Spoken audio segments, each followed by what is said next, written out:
बुद्ध पूर्णिमा के पावन अवसर पर सभी को बहुत बहुत प्रेम और आशीष।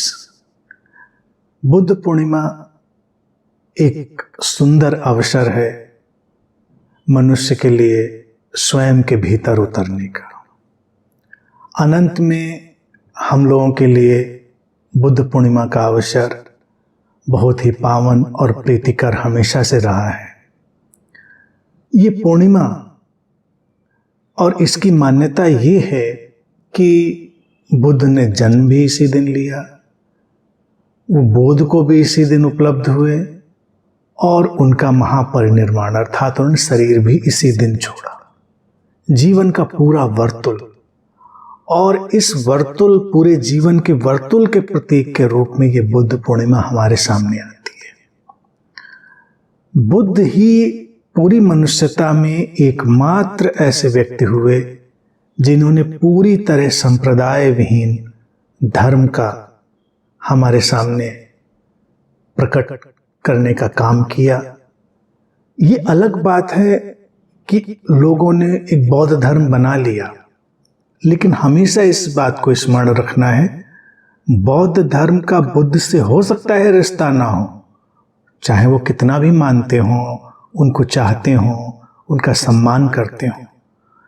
क्योंकि मेरी दृष्टि में अगर बुद्ध की देशनाओं का ठीक ठीक अनुपालन हमको करना है या आत्मसात करना है या उनको अपने जीवन में जगह देनी है, तो हमें किसी भी तरह की संगठित धर्म की व्यवस्था को, किसी भी तरह की संप्रदाय की बुनावट को पूरी तरह विसर्जित कर देना है।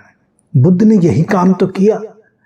संगठित धर्मों की जो कमियां थीं, जो उनसे आने वाली विकृतियां थीं और मनुष्य के जीवन को किसी न किसी तरह से नकारात्मकता की तरफ ले जाने वाले सारे ढंग थे, उन्होंने देखे और तब उन्होंने एक ऐसे पथ का प्रस्ताव दिया जिसमें उन्होंने कहा ही ये बात कि अपना प्रकाश स्वयं बनो, अपदीपो भव, आत्मदीपो भव। ये कितनी सुंदर बात थी। और कभी हम सोचें कि जो व्यक्ति ये कह रहा है कि अपना प्रकाश सबको स्वयं बनना है, वो कोई धर्म तो नहीं चाहेगा कि उसके आसपास कोई संगठित धर्म बना दिया जाए।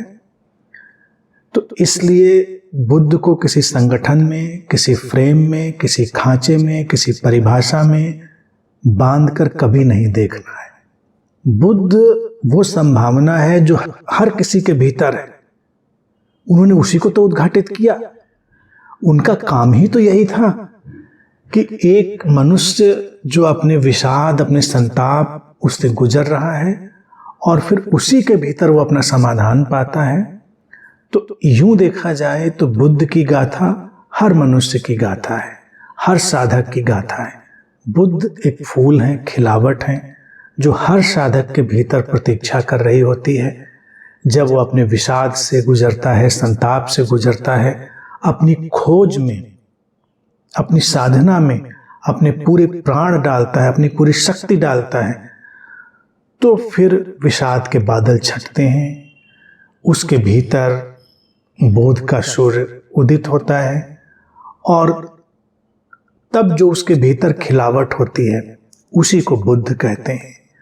तो बुद्ध को अगर हमें प्रेम करना है, उनसे जुड़ना है, तो उनको कहीं बाहर न तलाशें, उनको अपने भीतर ही तलाशें। बुद्ध ने जो अपनी देशना का प्रकटीकरण किया, उसकी अभिव्यक्ति की, उसका एक्सप्रेशन दिया, वो ऐसी ही थी, इतनी सुंदर, इतनी सरल कि हर व्यक्ति उससे जुड़ सके। इसीलिए उनको अतिमानवीय नहीं बनाना है, पारलौकिक नहीं बनाना है, अपनी ही संभावना का एक रूप जानना है और ये जानना है कि ये बहुत सरल है, हर व्यक्ति के लिए संभव है, हर व्यक्ति के लिए रास्ता है, हर व्यक्ति के लिए द्वार है।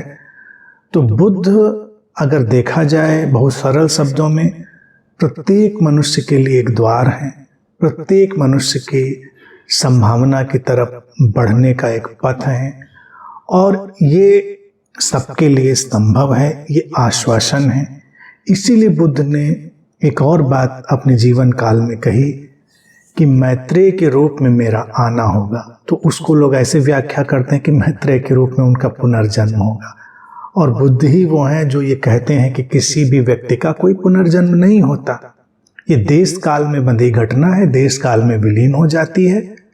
जैसे दीपक की लौ आती है, शून्य से शून्य में चली जाती है। तो बुद्ध तो ये नहीं कहेंगे कि मैं आऊंगा, लेकिन वो जो मैत्रेय की अवधारणा देते हैं, तो सरल शब्दों में अगर बुद्ध की ही शैली में देखा जाए, जो उनकी सरलतम शैली थी, उसका तात्पर्य यही है कि स्वयं से मैत्री करो।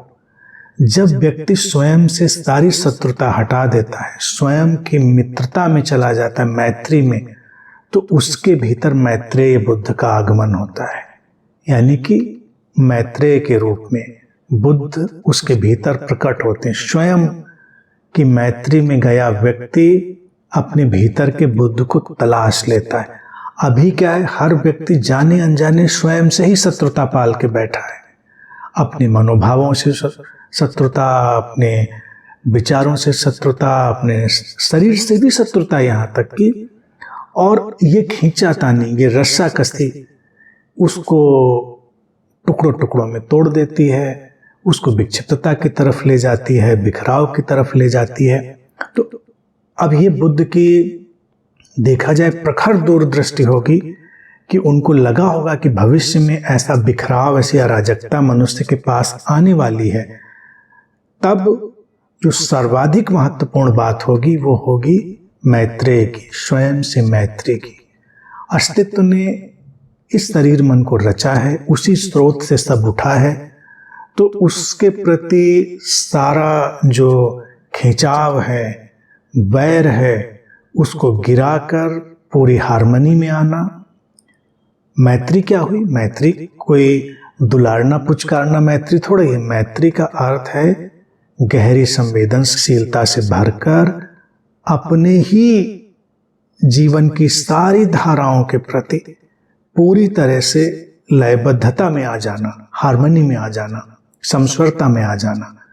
तो जो मनुष्य आज अपने भीतर उसको तलाशेगा, वो अपने भीतर के बुद्ध को भी उद्घाटित कर लेगा, प्रकट कर लेगा।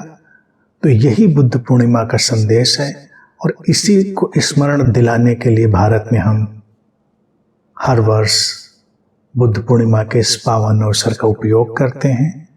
तो मेरी भी सबके लिए यही शुभकामना है कि सब अपने भीतर के मैत्रेय में उतरें, अपनी मैत्री में, और अपने भीतर के बुद्ध की खिलावट को प्रकट हो जाने दें।